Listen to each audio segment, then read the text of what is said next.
Hello, teacher. Can you hear me? Hello, Fernando. Yes, I can hear you. How are you? I'm very good, thank you. How are you? Good, good. How It's to, great to be here again with you. yes, it's nice to have, I mean, almost all of you, almost all of people in the course have been in contact Okay, with me. That's good. okay, that's good. How are you doing with your baby? Good. He's really big. He's 3 months old now. He's almost 4. That's really good. And Thank you. what about his sleep? Is he sleeping well? He still wake up around 12 and 4, but the rest he's doing just fine. Okay. Yeah, he wakes up twice. And so you have to get up early? What? So you have to get up early to take care of him at 4? Actually, since I wake up early for work, my wife fed him. Then she puts him back to sleep, and I wake up. But normally, when she wakes up, I wake up too. So Okay. Yeah. So yes, you you wake up for some minutes and then you go to bed to you continue sleep. actually, I'm going to bed at 8 p.m. So this class is going to be hard for me because I'm going to be like really sleepy at 8 p.m. So Okay. Well, hopefully he gets to sleep more hours in this yes, month. yes, yes, yes, that'll be great. Yeah, I know. Well, I'm glad that he's okay. Thank you very much. Okay. Let's see. Good evening, everybody. Uh, Good evening. Good evening, teacher. Good evening, everyone. okay, I'm going to share my screen to start the encounter. Uh, I would like to know if any of you have questions about the course, the timetable, the tasks, the evaluation system, before we start talking about the first reading. Okay, since we have had class before, teacher, for me, for Fernando Riveros, everything's clear. Okay. What about the others? Questions about the course, the evaluation system?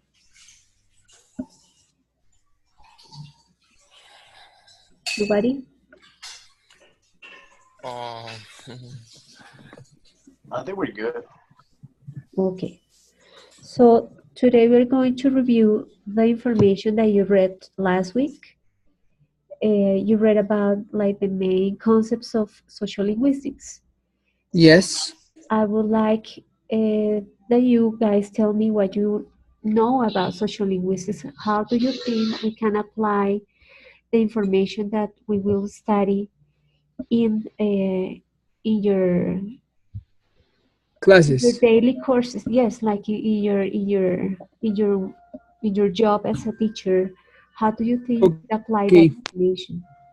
Okay, teacher, can I start? Yes, sure, go ahead. Okay, very good. Social linguistics is it's very important because it's like the base to teach English.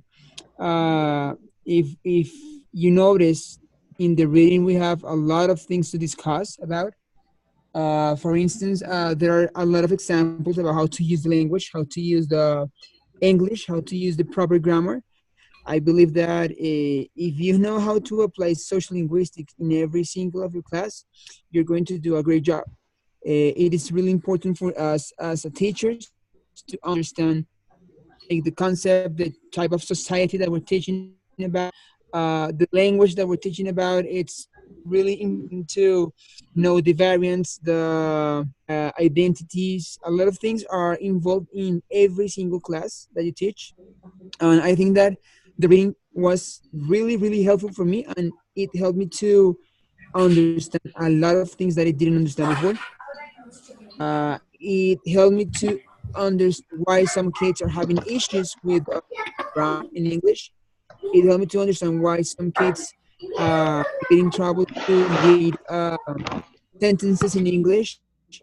I understood that the society it's really important to teach a language. Okay, yeah, so we are going to talk about society, as you mentioned. Thank you, Fernando. I would like it from a other person tell me about your understanding of social linguistics and how you think we can apply that information in our duties as teachers. Well, first of all, good evening. I think that some approaches we could use to apply social linguistics in our classroom is by teaching students how to use the language and when to use the language. I mean, for example, you can ask, "Can I go to the bathroom?" or "May I go to the bathroom?" But one of those forms is correct in some context, right? Just to mention an example.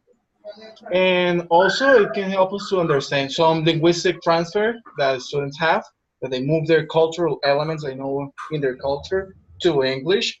And when you're aware of them in your language, your L1, your Spanish, you know, okay, this doesn't go like this in English, or look, this is the way how you say it in English, or people doesn't say this thing in English, or they doesn't say that in that way. You say it in this. So maybe teaching them sayings and that kind of stuff that could help them understand certain daily life situations. Thank you, Liz. That's a good example, the one that you gave us about how to ask for permission to go to the bathroom. So, as you mentioned, it depends on the situation. We will use one question or the other. And there are other like examples that make language different according to the place where it is spoken. So, Exactly. For example, sorry that I interrupted. For example, when you yes, say pants and trousers, some kids get into trouble because the teacher wear trousers. Or when you're given a different worksheet one day and it says has got new. So what is has got, teacher? Shouldn't it be has gotten? And you have to explain and make them aware of how in each territory English is different. exactly. So we can also think Yes, I about agree with Luis. Fernando. I agree with what Luis is saying because it happens the same to me. Okay, so that's just one example, but we have many others, right? Uh, Maybe the rest of the class could think about other examples on things we say in Spanish that we cannot say it in English because the translation cannot be word by word, or some sentences that Estrenar. can be said in Spanish but not in English. Teacher Diana, can you hear me? I don't know. Yes, Diana, we can hear you. How are you? Okay, I wasn't sure if my connection is working. Hello, good evening, everyone. Did you just mention about giving you examples, Teacher Diana, about things that we cannot translate literally in English to Spanish? Yes, that's the. Okay, okay. That is one example of a word that I definitely struggle and I have not found the exact translation is the word juicioso. in Spanish. So when you are explaining to somebody that doesn't speak Spanish, the word juicioso, you have to use many words in English. Nice. Somebody that is a good worker. Can you all hear me? Yes. Yes, of course. Yes, I have used a word that is nice. I say discipline. Discipline. Okay. So if you say juicioso, and in English you say discipline or nice, It's well, I don't different. know. You have to use different adjectives or different words to translate juicioso. That's just one little example. So you cannot really use one word in English to translate the whole meaning of juicioso. It's just one It's little like yeah, it's like one word that Luch said, estrenar. That's a really hard word in English. Anteayer. Because the day before yesterday, that's anteayer, the day before yesterday. Because estrenar in the day English, before yesterday. it's brand new. That's right. Okay, Juan David agrees with you, Diana. He wrote that juicioso is a Colombian word. Is a good example of differences even in the same language. Yes, for example, we have also some says. We, for example, use the sentence or the phrase "no de papaya." So how do you Yes. translate that into English? It's not easy. I mean, in English there is not a similar phrase to mean the same. So no papaya is like don't give the opportunity, right? Exactly. Don't. But exactly, that's the explanation, right? But no dar papaya is more uh, informal than saying be careful or other sentences that we could use in English. So it's not there is not a phrase that could be equal to no dar papaya in English. Well, I've heard one that when they catch you sleeping, it's because you gave the chance, you gave the opportunity. Maybe that's something that roughly translates to no dar papaya, but anyway, that's not the same. I mean, something similar. Another one that I was thinking of is I forgot it. You say trasnochar. Okay, yeah. You don't have trasnochar just like that. You keep up late. That's another example. Mhm. And there is a connection of those words with the place where they are they are used, right? So that's why it's So, social linguistics. The relationship between the people who speak in a society, with the words that are used in those places and by those people who live in that place. Yes, like for example, the Ñeros, they speak horribly. Wow, my God. They have some words that are awful. Oh my God. Good, Belisario. So we can also classify words, or we can identify social classes Yep. by listening to some words that are usually used by people who belong to those social classes. Other example besides words that are used by it's not the correct word, but let's say ñeros, what other social classes can we identify in, for example, in Colombia, and what words are usually connected with those social classes? For example, when you say gomelo, when you say gomelo. What words do you associate with gomelos? In English or in Spanish? Spanish. In I English? think In both if you want. classy. Rich. Posh, elegant. Like for has money, a person who has money, no? Oh, a person that believes that they have money. Sometimes. Well, Come yeah, on. but no, not If the, you wanna say gomelo, Cocky. you say stuck up person or It's a stuck up kind. girl. okay, but not the That's how you say definition, not a definition or a synonym of gomelo, but words that are used for that group that we call gomelos. As for example, in Bogota, we say that people who, let's say, we call ñeros, say words like, entonces, ¿qué, papá? For example. Yeah. What's up, daddy? So those are words that if we hear them, we say, okay, this person probably belongs to this group of this group in society, this social class. So in the group of gomelos, what words are usually used by them? Or students from university. Sometimes they create this, special words. Like here in Bucaramanga, they say el vago, el vago. So hilarious. Oh, gomelos are always saying o sea. O sea, what I mean. This is what I mean. O sea. Okay. I think we don't only associate them with some lexicon, but also with a tone of voice and a manner of speaking. Yeah.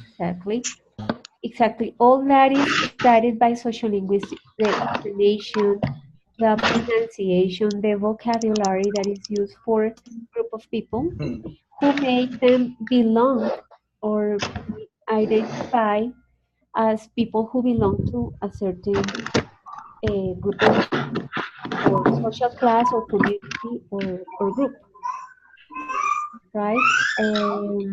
Belisario, you mentioned a word that I didn't get because you told that is used in Bucaramanga, right? Yeah, by students right now is el vago, el vago. Okay. El vago means like a man, like a boy, a guy. El vago. Okay. So I haven't heard that before. So that is a word that is used for a group of people in that region, maybe, and for a group of university students Yeah. that make them feel they belong to that community.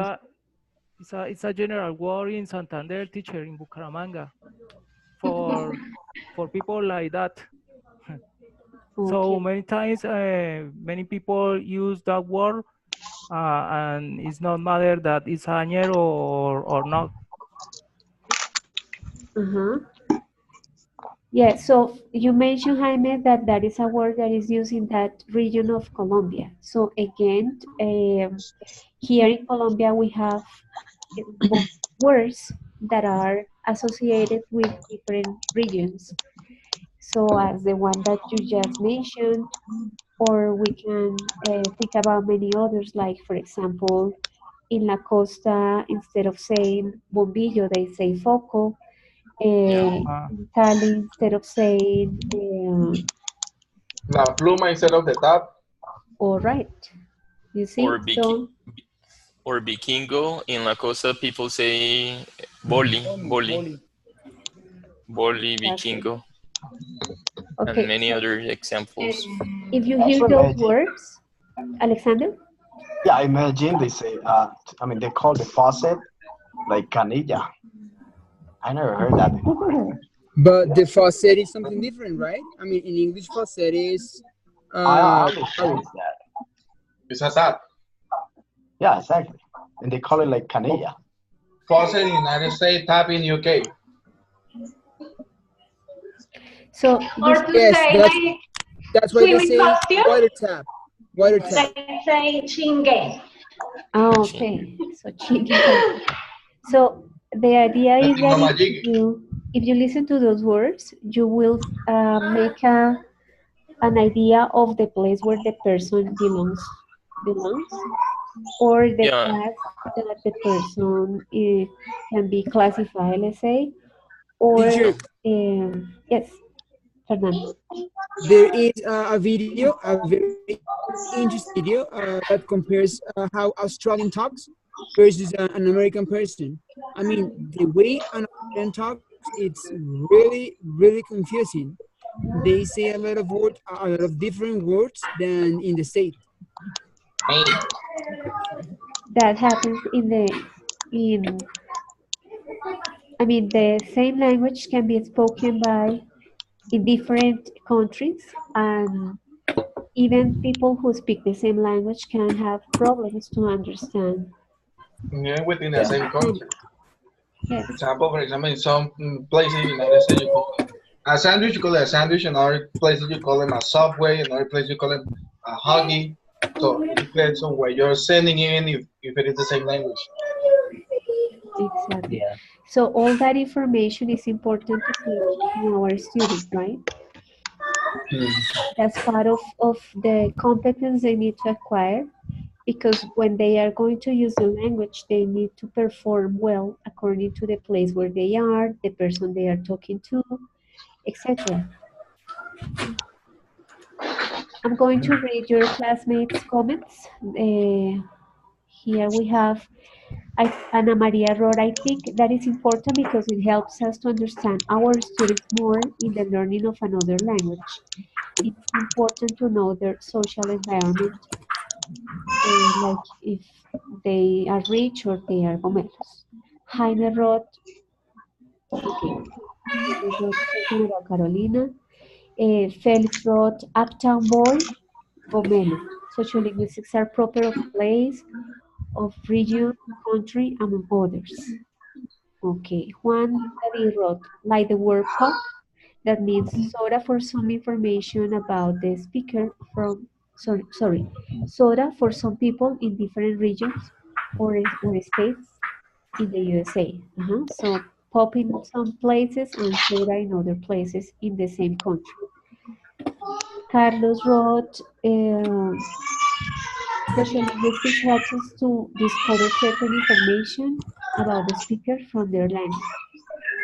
Okay, and Juan David wrote, there is too much noise in the background. Okay, so Who is it? Some kids. let's do something. Please turn off your speaker, your microphone, sorry, and if you want to participate, please raise your hand and turn it on.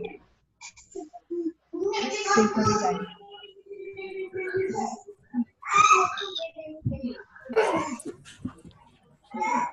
There's a kindergarten there.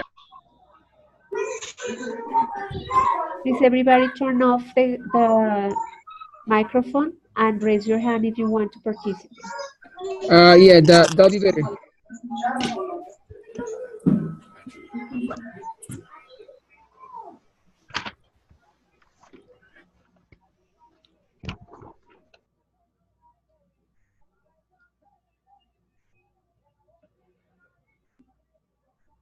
Okay, so now we have talked about the connection between language and society, right? Okay, if you don't, Carlos wrote that his camera is not working, so uh, well, if you cannot raise your hand or use the the hand sign that is there in the chat, you can just turn on the microphone when you want to participate. Sorry, where is the hand you're talking about?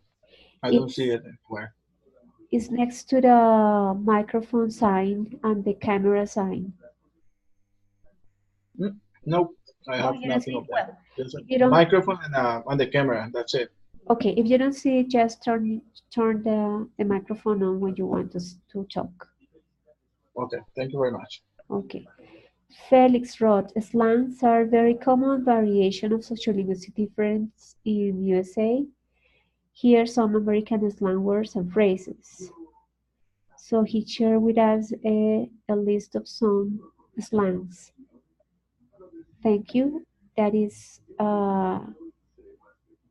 very useful. Those of you who are teaching, for example, um, adolescents or adults or who have like intermediate or advanced level, that this information could help you or could be useful for you for a class, because anybody who would travel to a speaking English country would need to understand slang and to use it. So that would be useful. Okay, so we already talked about that society is a group of people who speak a language, right? And that social linguistics studies those rules, right? So that's why we have some knowledge about the words that are used in our society, for example, and that's why we can identify people who belong to different groups, to different regions, to different social classes, to different genre. So we can say, the person who's talking is probably a female, or the person who's talking is probably a male, or is probably a child, etc., because of the words that each person uses. But it also varies depending on the person you talk to and the place you talk to. So, for example, think about the words you use when you greet your friends, your family, your acquaintances, your colleagues, your teachers. How does it vary? What words do you use to greet them? Diana. So somebody that you know, oh, hello, my sweetie, hello, darling, hello, honey. But when you are talking in an informal context, you can say like, good morning, how are you, good afternoon, how are you doing, is also an informal greeting. So you can refer to the person name also if you want to be formal, like, how are you, Mr. Lopez, or whatever. So you know, by the way that you greet someone, you know how close you are to the person. Uh-huh. But Yeah. also think about that you address the same person in different places. Let's say if you are at home with your family, the words that you use are maybe different to the words that you would use if you are in a very formal situation, like a speech or a speech in a wedding or in a social event. So you would use different words, although you talk to the same group of people who are your family members. Can I speak? Felix? Yeah. For example, you say uh, young people say, for example, WhatsApp. The place I was living, and you say, for example, kids say up. It's only great for Uh-huh. them. Up or WhatsApp or or how are you doing or how are you doing is so there are some expression about this exactly kind of people, young people, and the family say good morning, how are you doing, yeah, or how are you doing, some expression like this, and the colleague says usually good morning, morning, how are you, how are you doing is very common. The Uh-huh. colleagues are teachers are very common in USA to get this kind of variations because all depends of the place and people you are related to or acquainted to and to Exactly. have a relationship. All depend of that. Really, there are a big variation about this. Hmm. Okay, so and how would you teach the different words of greeting people depending on the social class? Exactly, you're right. How would you teach that? Because it's important. Let's say that if we think about a foreigner who comes to Colombia, how can we explain him that some people say perrito to greet somebody, for example. How would you teach the person when to use that word and when not to use it? Have you heard that word? Some people. What's up, dog? Some people, okay, some people use it, right?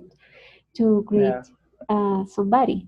So how can we teach our students those differences so they understand that some of them are correct in some places and with some people? May I intervene? Sure. Well, what I would think of is maybe I'm thinking about the classroom. Maybe cutting some piece of paper with places. I mean, at the office or in the street, and also a person, your friend or your boss. And in pairs, students grab a strip of paper from a bag, and they just you help them with those expressions. I mean, so they know and they try to identify which expression you use for each context. I don't know if I was clear enough. Yes, it was clear. So it would be like a direct way of teaching them uh, when to use those phrases and to have them work on classifying them, right? Yes. Have to first you have to classify them according to the context, so students are aware of when to use each set. Another way, just following from the classmate, but the comment of the classmate could be, maybe we can write on the board different words, different greetings to show formality, informality, and then we can create role plays, and get the students to act different role plays. For example, giving them different contexts, talking to different people, so they by themselves, they get to practice.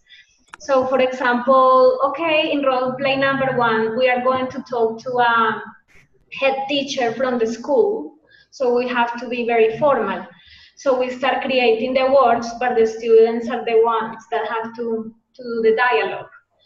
And then you say, okay, we're just gonna meet a friend on the street. So it's an informal setting. So the students, that we give them the words, but the students have to act. The students have to do the talking. It's just by practicing, I think. Okay, so thank you, Diana. So that's one idea that we can use in classes, right? To ask them, to give them the context so they can create the role play and they can practice the words that are taught to them, and that will help them to understand that depending on the people they talk to and the place, they will need to use different words. Good. Any other idea on how to teach that? Teacher, maybe when we write formal and informal letters, for example, in this one, it's necessary write of one way, it's different to another one, and maybe the students can write letters formal and informal. All right. So other way to help to have them practice is to ask them to write letters and use formal or informal words accordingly, right? Any other idea on how to teach that? Well, I think that it's okay to use role plays and try to show them different kind of sceneries in order to they understand what are the difference, and they get this information as a natural way, because it's very important that they have a practice by they are learning and uh, getting this new information, this new vocabulary, and put in practice all, maybe every day, or use this frequently.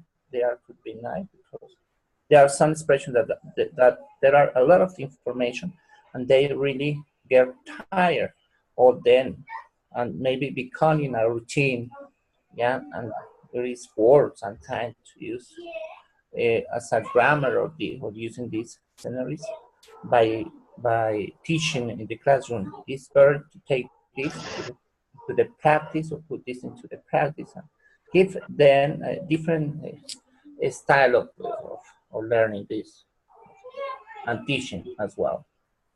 Okay, so you mentioned the idea of having them practice in different ways and not just focus on structures, right? Exactly, that's I Okay. mean. Carolina wrote. Teacher, sorry. Diana? I was just thinking. I was thinking another way to teach that sort of topic that we're talking about is by using flashcards.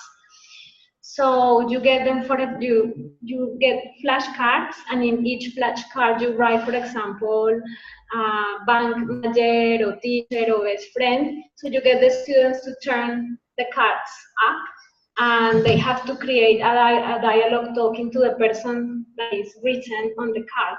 So they get to create language and vocabulary according to the person that they're talking to. Could be another way. Okay, that would be a way to have them play Teacher, the role by random, right? Jaime? teacher, maybe students can hear audios in which the one is formal and the second is formal, and the students can identify the difference. Right, so we can give them input through audio files or also videos. Videos will help them a lot because they will get all the context in the video, right? But all audio files can also be useful to give them that input. Diana? Teacher, just 1 second. I have a question about the assignment for this week. Should I ask you privately or at the end of the class? Just before I forget. Well, it would be. It's to do with Genpa. Remind me at the end of the encounter, please. I will. Thank you. I'm going to read Carolina's comment. She wrote, maybe giving the dialogues to students and they will identify the situation and the relationship between the people who is talking in there. So having them analyze that conversation. Good. Any other idea? Yes, teacher. Hello. Yes. Teacher, I think it's very important to know very well the mother language of the students that we are teaching, because sometimes their culture, the behavior are related with the language they speak. So we had to know very well, because if we want to compare and put examples about we are teaching, for example, if it's informal or formal language, so we need to try to put examples, maybe sometimes if it's difficult for them in their own language.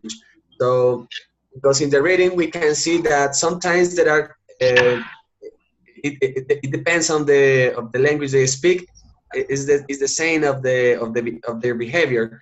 So we need to realize that sometimes people are in some countries or in some particular groups are no, for example, very informal. Yes, they speak in a very formal way. So it would be very difficult for us as teachers to teach in formal language if the people of the student that we are teaching with it's not like the way of being of the behavior, of the way that they know their own language. The language. I understand what you mean.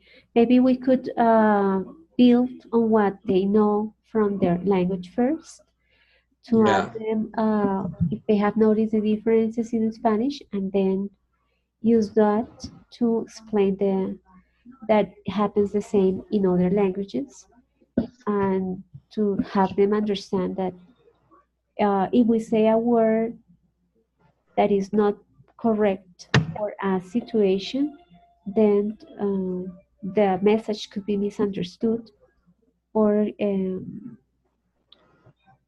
it could be not understood in the way we want to. Yeah.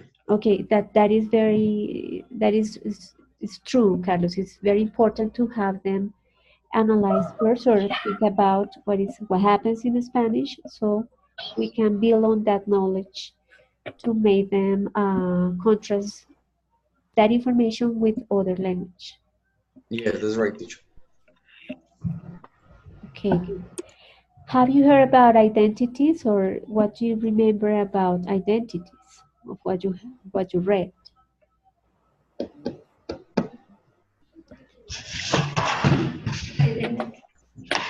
Well,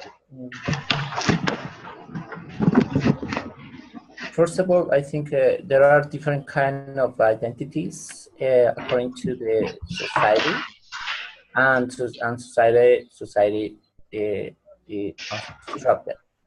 There are, for example, people that have different kind of identities according to the model of or style of maybe speech they use, and there is that I remember that there. Okay, Oh, that is that I yes, remember. yes, Felix. It's always related to the words that we use that Mm-hmm. help us to identify people or help people identified as members of a community or members of a Exactly. society. Right. I remember something that it said that it's a linguistic construction from a social group, and Yeah. in that you add what my classmate just said, the set of words that a certain group of people use, the way they speak, their style, and that kind of stuff. And when you kind of have a membership with that. I mean, that gives you like that makes you identifiable. For example, when I speak, if I'm from Cali, some people may recognize, oh, he's from Cali, he's Caleño, right? So, Exactly. and same thing happens with all cities in here. I hear someone from Barranquilla, I hear from someone from Medellin. I more or less recognize because of the way they speak, their lexicon, etc.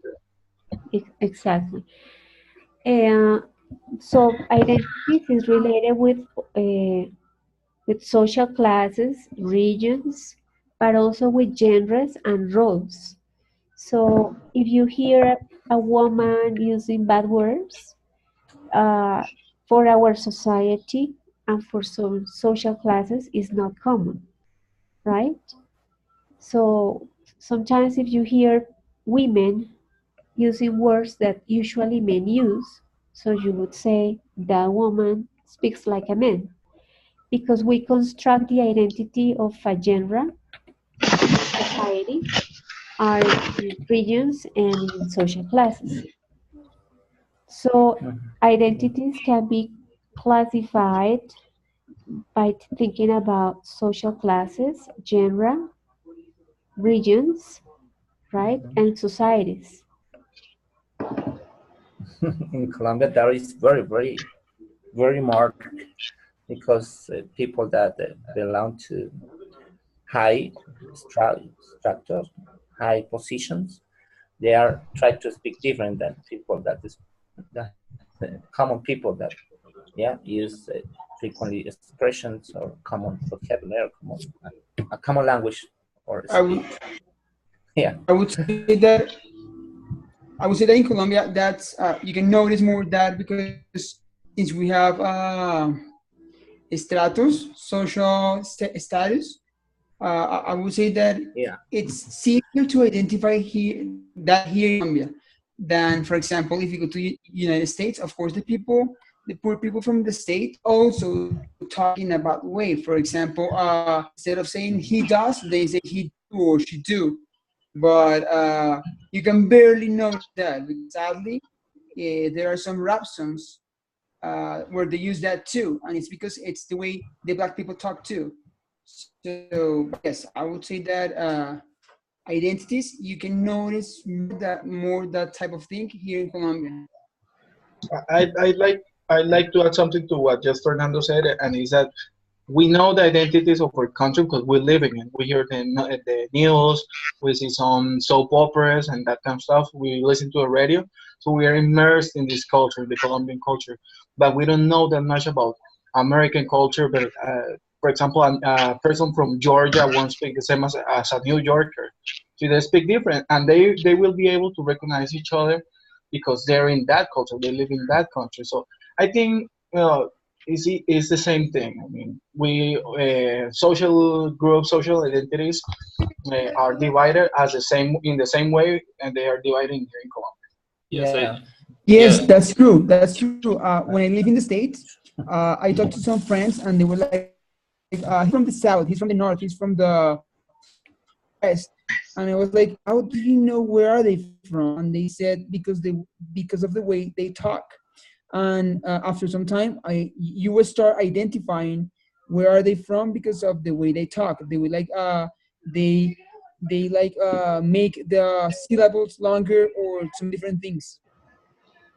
Yes, yes, yes, I totally agree with you guys. It happens in every country, not in Colombia, but also everywhere. For example, in the Caribbean, uh, people speak English differently. Like very poor people, or I don't know, they don't speak English. For example, in Belize or Trinidad and Tobago, their English is so weird and it's pretty hard to understand. But like people who study, who who who study are, yeah, they speak like a better English. Uh-huh. A lot of people go to Trinidad and Tobago too. That's what I found really interesting. I agree with what my classmate is saying. It's really unusual the amount of language schools in Trinidad and Tobago. Although I don't know, they speak like Jamaicans. I don't know It's Caribbean, but a lot of people go yes, to Caribbean, and it's also fun to how to people has adapt English culture. For example, San Andres, Yeah. they adapt the English to their culture. Also, Aruba. In Aruba, they mix English with French with Spanish, and it's really fun because they create a new language. Yes, Yeah. in San Andres, for example, they speak Creole. That's the name of the language that they speak. And in Aruba, they speak Papiamento. So you're right. They Jamaica. Yeah. mix. Yeah, they mix many different languages to create their own language. So, but it's excellent. and following the comments of the classmates, there are some countries that are marked or well known to go out and learn the language. For example, I have a friend from the United States, and she came to Colombia to learn Spanish, and she thought that Colombians have a strong accent when we speak Spanish, like Spaniards or people from Spain. So she was advised to go to Costa Rica because apparently people from Costa Rica don't have an accent when they speak Spanish. Danny, I agree to what you're saying. When I live in the States, they also recognize your accent. So when a Latin person who has never lived in the States before and doesn't have like the right accent, the first thing they ask you is, "Are you from a Spanish country? Are you Latin?" Because our accent is really strong. We don't Yes, notice it. and the phonics that we use, we pronounce it very differently. So they'll notice immediately that we are from a Latin country. So we need to sound like them. So we need to work on our accent and phonics because it's very different if you see both. Yeah, and usually Costa Rican people are speaking in Spanish and English, and they have really a nice skill to speak English and Spanish. Because in Florida, for example, there are people that speak Spanish, English, and if you go to the shopping center or mall, you can get people that speak English, Spanish, that they're all the time at the register is in Spanish English. That is very. So you guys mentioned examples of pronunciation of words that are used in different places, and that's part of ways to identify people as somebody who belongs to a region or to a society or to a community. So that's why an identity is socially constructed, because the judgment is made by the people who listens, but also the person who speaks is the one who chooses the words that he or she wants to use to help him or her uh, express what he or she wants to say. So I can use, for example, formal language, because I want the people who's listening to me identify that I am a person who uh, knows, for example, about a certain topic, or has a certain position regarding the ways of thinking or opinions about a specific topic. So identities are socially constructed, are related to language, because it's through words that we express or the use. Yeah. ideas that we want people, and we want people identify ourselves as a person who belongs to a certain society or a certain community, for example, the community of teachers, or a certain social class, for example, medium class, or a certain genre. For example, I want them to um, to understand that I am a female and not a male. So I use the words that are in my society are recognized as words that are used for a female. Okay, Right? I would like to say that is this is really easy to identify when a person move from one city to another one, or from one country to another one. So this is really easy to identify. Like the person needs to learn new words to communicate properly. Yeah, this is really. Even new customs too, Belisari. Excuse me. Even new customs too. Yeah. You're totally right. Right, Belisario. So that's very easy for native speakers to identify non-native speakers because of the pronunciation, the words that are used, because social competence is very difficult to acquire. It's easier if you go out, if you go abroad, and if you live for some time in the country where that language is spoken. That's Mhm. a competence that is difficult to acquire. So, but we need, as English teachers, we need to help the students to understand those differences and start becoming aware of them, so they observe and they are more careful with the words that they use. The structures, teacher, because sometimes we are used to the structure of the grammar that we are used in our countries. So we had to immerse in this in the foreign country, so to learn the new ways that they build the structure. So that's the way that people, native people, can notice if we are prison. As if we are not native speakers, right? Yeah. I would like to add that also we can use this knowledge of social linguistics to study what happens in a classroom. And I'm going to give you what happens in relation to interaction. I'm going to give you an example of a teacher who was part of a research, of a study, and the idea was to find out the reason why his students didn't interact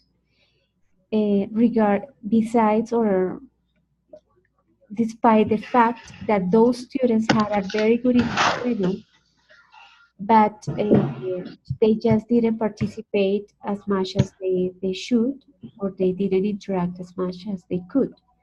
So I'm going to ask you to watch the first 3 minutes of this video, and I would like you to tell me your impressions on the teacher. So you are going to give me your impressions and to tell me how you identify that teacher as the person who makes what, who behaves in what way. So to try to understand how the words he uses, the questions he asks, and the way he guides the class helps to understand what's going on in his class and the reason why his students do not interact. So that is the link. Please watch the first 3 minutes, and when you're ready, let me know. Guys, you need to mute your microphone because it sounds terrible.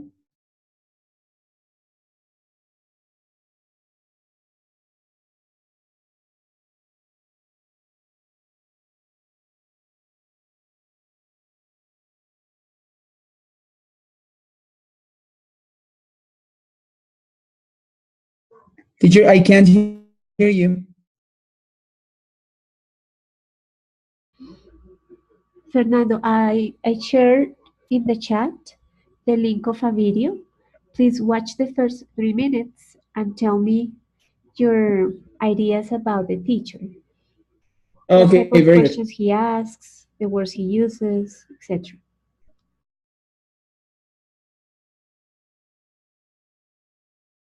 I'm afraid to say that I can find the video in the link you just sent. It's in the chat. Yeah, exactly. But I don't know Okay. where in that page. Well, I'm going to send it to you again. Give me a moment.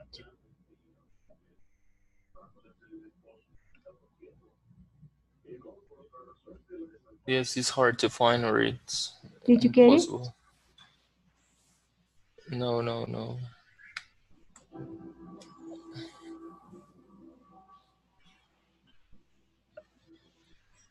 No, I'm sorry. I'm sorry. I'm going to give you the correct link. It was my mistake. 1 second, please. Yeah.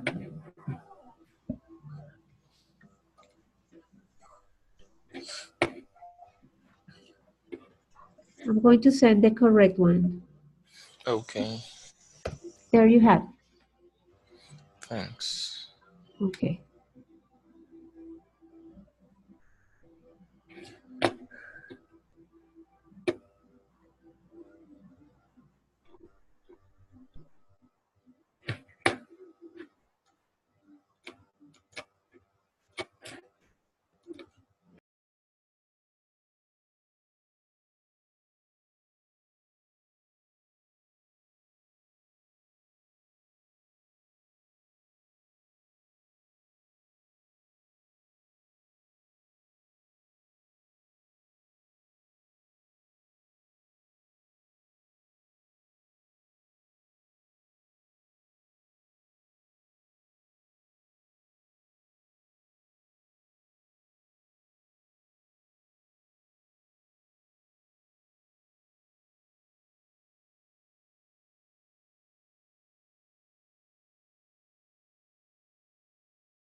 Done.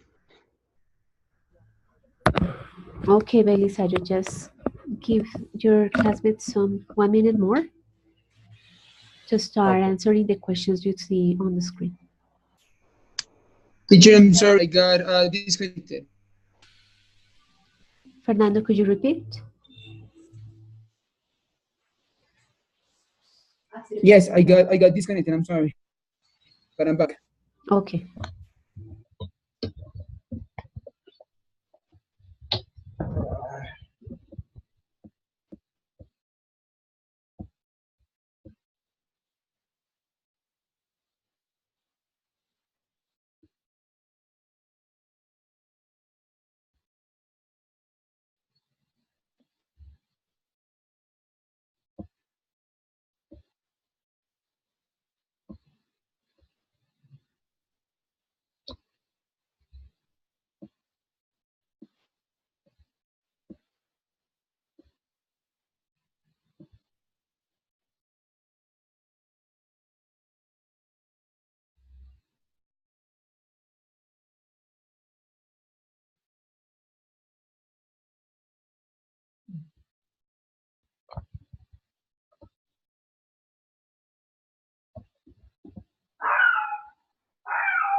Did you guys finish watching the first 3 minutes? Yep, 3 minutes already watched. Okay, Luis. What about the others? Yep. Yes, teacher. Yeah, it's too long. Okay. No, just the first 3 minutes. Juanita, could you please answer like the first 2 or 3 questions that you see on the screen about the video?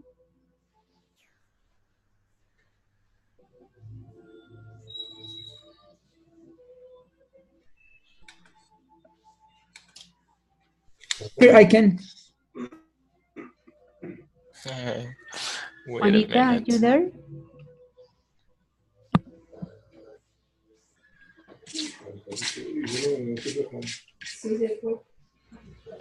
Yes, teacher, just a moment, please. Okay, good. Sorry. God. It's just I'm trying to solve an inconvenience with this microphone, so just hold on a second, please. Okay.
Okay. Can everybody hear me? Yes, we need. Okay. So for question number 1, who does most of the talking? That would be the teacher. And for question number 2, what kinds of questions are posed? What kind of answers are facilitated? So I would say that the teacher does not engage the students. The class is boring. Let me see.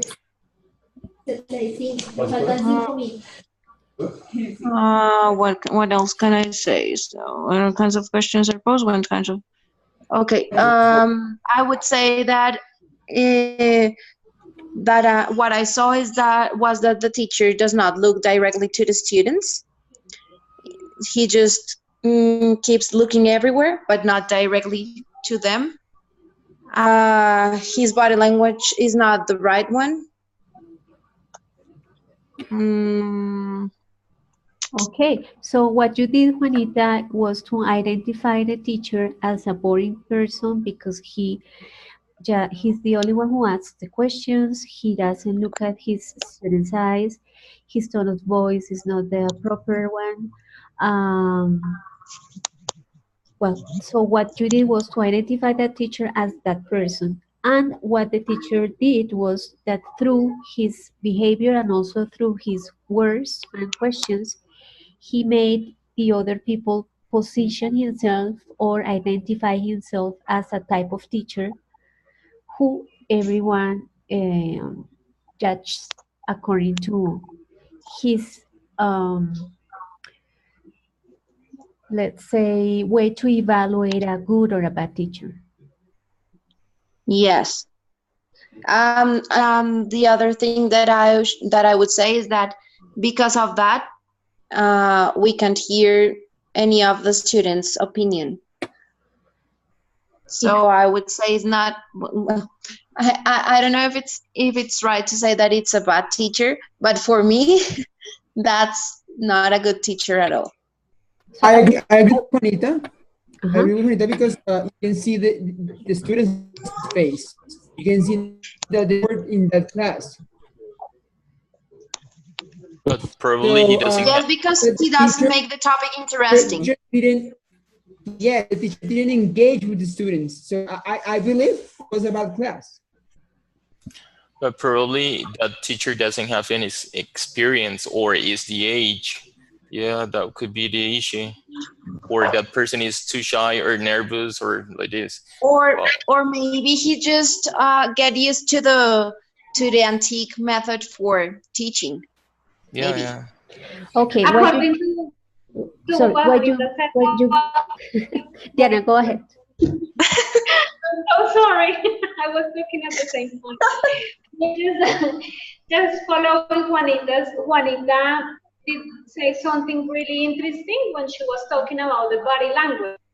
And I think we as students, the first thing that we notice is the way that the teacher moves, and the teacher was all over the classroom, so it was really easy to get distracted. He was kind of dancing, he's moving all the time, left and right. So that's why Juanita was mentioning that he didn't really get the students engaged in the topic that he was teaching. Actually, maybe what he was doing is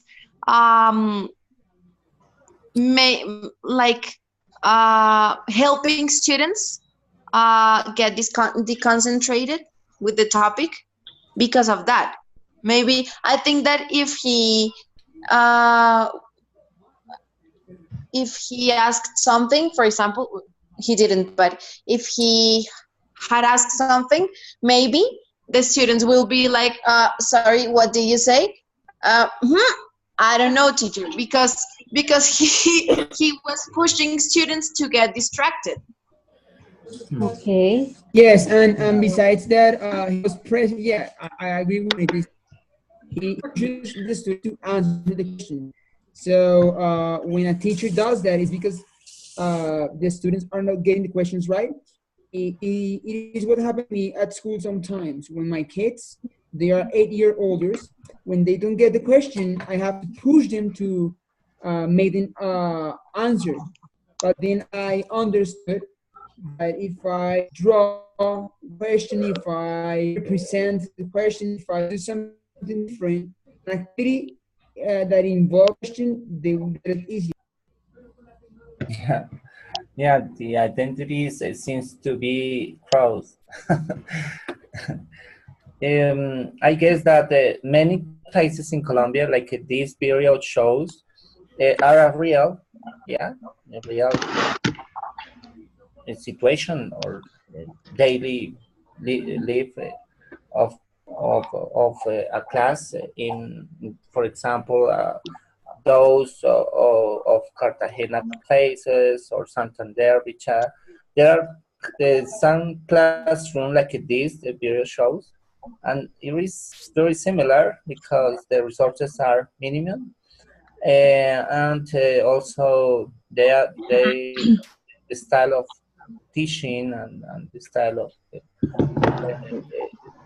resources that I use are not the proper to have a nice class. All depends on that. Something So interesting is that most of you position the teacher as somebody who lacks some teaching skills. Some of you Yeah. wrote that he didn't use didactic material, or his tone of voice was not the appropriate, his way of leading the lesson was not the correct one. So that is something, as you see, that is when that judgment, with that identity, is general in a community. So that belongs, or that starts being a rule for that society or community. That is part of social linguistics. Some of you, what did was to start thinking about reasons or causes for his behavior and his way of teaching. When we have a research, in this case, that was about finding the reason why the students didn't talk in the class, what we have to do is just to focus not on uh, subjective judgments or explanations, but objective ones. As you see, the teacher asks the questions all the time. Are questions about vocabulary. So as Juanita mentioned, didn't engage the students on a debate or more dynamic talk or a different exercise. So that's one of the reasons why his students so didn't work. talk, right? Yeah. I would So, like to say something. Belisario? Okay, it usually happens with native when they go to another country and they don't have any experience of teaching and they don't have any material. So it happens so much. That's why some institutes or some people don't like to hire just native teachers, because they are not really teachers. They are just people who speak the language, or just that. Yes, I have to agree with Belisario, because at my school, they hire a lot of teachers, and they don't last more than 6 months. Methodology is not the right. They have not the right material. They have not the right attitude. So the students get bored really easily. Okay. Stephanie? Angie?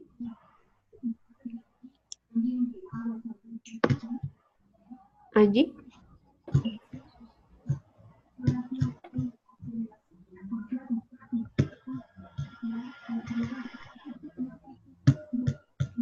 Okay. So, I don't know if somebody else wants to add something about that exercise. It was to help you to understand how language helps to uh, identify people, or help us Well, also to make others identify ourselves as I a think. person who belongs to a certain group. Oh, okay. But Juan? the only thing I'm going to say, well, maybe I'm coming in defense of the old champ, is that maybe the way he's talking and the way I feel the fluency that the student is answering, it's not just a basic class, and also the topic seems like, as far as I remember, like sayings or expressions, and the way he explains it and the way the student talks back. He doesn't talk back most of the time, but when he does, he does it fluently. So maybe it's a little more advanced class. Yeah, I do agree that it's not the right attitude of the old man and everything, but maybe it has also to do with the dynamic of the class. And I would characterize the student as a student who knows the language at some extent, not very well, but he is certainly competent. Right. So he's positioning his students as people who don't understand certain words, and as people who just need to answer questions about vocabulary. So in that sense, the students' participation will be just about definitions of words, and if they don't know the definition, they would just keep silent, right? That's it. Yeah, yeah. I think that a class like this pretend to teach a student maybe a specific topic like this. It could be too long, or in this case, it's very important to use different strategies, and the teacher must be very active, show a good attitude, and that is the beginning, and maybe engage the students all the time and change different maybe style of position they are at the seats, or make different activities that involve them to participate. It's very important for me, that point. Okay. I would like to say something now. One way to make students participate, if the teacher doesn't have resources, is to write the definitions on one column in order for students to match them. Like, what do you think it would be, or it means? Yeah, if the teacher doesn't have resources, just to write information on the whiteboard and make students stand up, go to the front, and try to match. Yeah. Okay, so you mean using other strategies, not just as the questions? Anybody else have a comment about this exercise of identities? Diana, you told me you had a question about the second task. Yes, teacher. Can you hear me okay? Yes, we can hear you. Okay, I just lost the screen. Okay, I got it now. Teacher, in the assignment for this week, you were talking, I think it's question number 5, about giving examples of style, like formality, informality. No, giving examples of activities that we can use to teach style, formality, informality, register, and genre. So just a question, when we are going to teach genre, what are we talking about? It's because there are so many types of genre, like you can say, for example, female, masculine, or you can talk about literature genre, or are we talking about like when students write an article, the way they write it, similar to formality and informality, or for example, the language that they people use at the news, when people present the news, something like that, or what? What do you mean about activities to teach genre? Okay, that would be literature genre, if it's the narrative, if it's a description, if it's an argumentative test, etc. So, okay, so literature genres. Exactly. Yes, so as you mentioned at the beginning of the encounter, one exercise could be, as you said, to give students some roles and some contexts, and to have them prepare role plays in which they can realize about the difference of the words they would use for different situations and when they talk to different people who have certain roles. So that Lovely, would be an thank you. example for that. So, teacher Diana, are they all quite similar? Quite similar, really. They're all related when you talk about formality, informality, or race, talking to people in different professions and the literature genres. So they're quite similar, right? Similar, the genre, no, I mean, there are different, right? So we can have descriptions or narratives, or we can have articles in newspapers, or we can have notes for friends. We can have informal emails. So formality and Okay. informality could be expressed in different genres, and also different words, vocabulary, to help us to identify the genre, if it's a poem or if it's a description, etc. Yeah, according to the sentences to identify Thank what you. is the genre. You know, maybe a test. That is something. Teacher, but teacher, Yes. in that question, is necessary write one example for each of one styles, genres, and I don't remember the No, Jaime, only only one. yes, one activity.